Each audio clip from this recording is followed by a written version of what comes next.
Welcome to Real Change, the movie review podcast hosted by Brian. View this podcast every Thursday as I will have a new review each week. This podcast contains detailed plot descriptions, spoilers, and harsh language. Listener discretion is advised. Welcome to Real Change, the movie review podcast. My name is Brian, and today we'll be discussing Halloween, starring Jamie Lee Curtis and Donald Pleasence, directed by John Carpenter. Now, I'll give you a little background story for me on this movie. This is one of the first R-rated movies I've ever seen, and definitely one of the first horror movies I've ever seen. We were watching it with a babysitter, well, just me and the babysitter were watching it. After my sister went to bed, I was 9 years old. She put it in, and I literally just freaked out. That was like the scariest thing I've obviously seen up to that point in my life. Was scared to go to bed. Freaked me out for like years, actually. Like, just the whole movie just scared me. Just Michael Myers himself just scared the heck out of me. So this is definitely a movie that I have fondness for.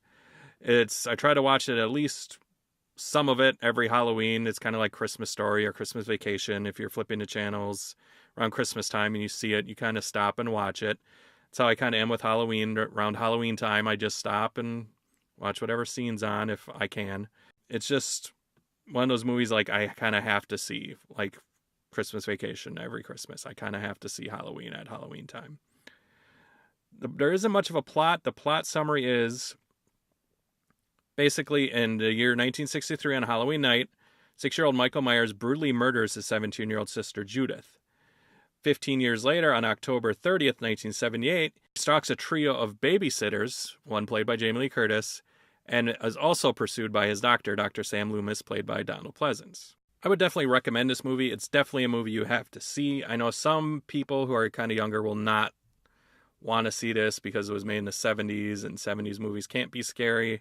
But I think if you like movies, and especially if you like horror movies, it's kind of one you have to see, kind of like the original Psycho in 1960. It's kind of like you can see the beginnings of the horror genre, especially the slasher genre in this film.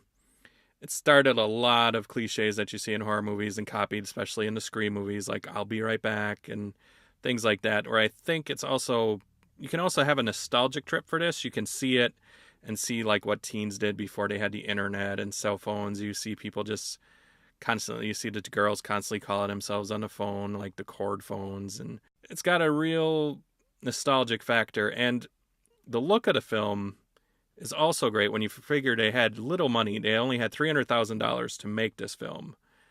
And it looks like they had a lot more just from the look of it. It's really well shot. It's by people who really cared, who are really hungry, trying to break into the business, trying to put their best foot forward, trying to show studios basically that they can make a great movie for little or no money. It's a great movie all around. I definitely think people should see it. I'd like to do the good, the bad, and the weird of this movie. The best scene in the movie for me is the end. Dr. Loomis finds Laurie and Michael Myers struggling in a house.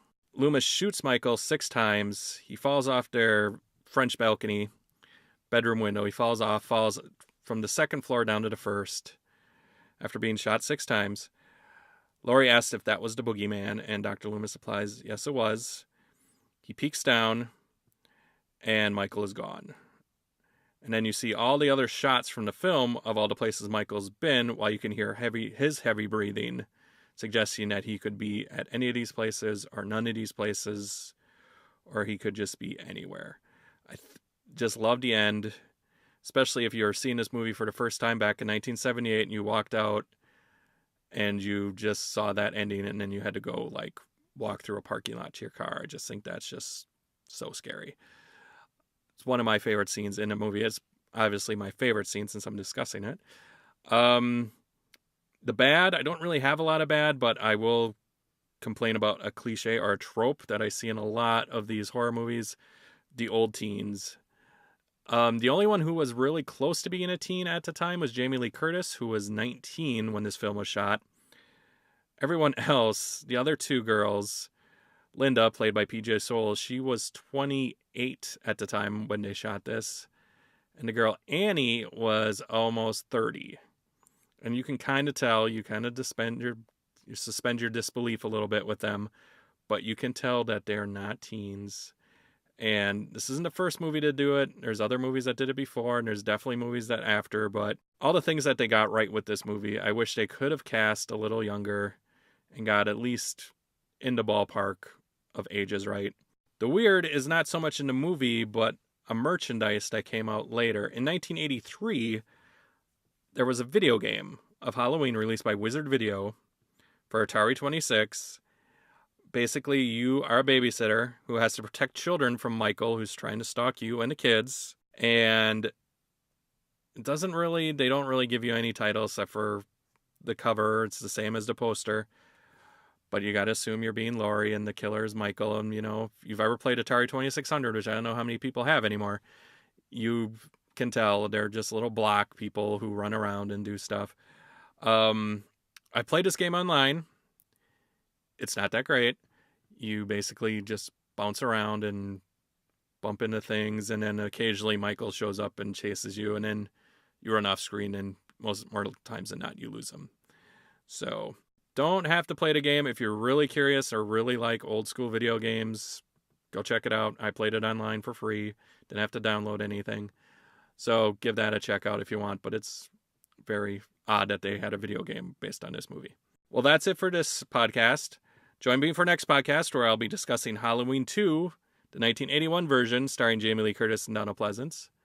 Thank you for listening. If you have any questions or if you have any comments or there are any movies you would like me to review, just feel free to email me or just contact me, and I will definitely listen to any or all comments. Thank you for listening. Happy Halloween.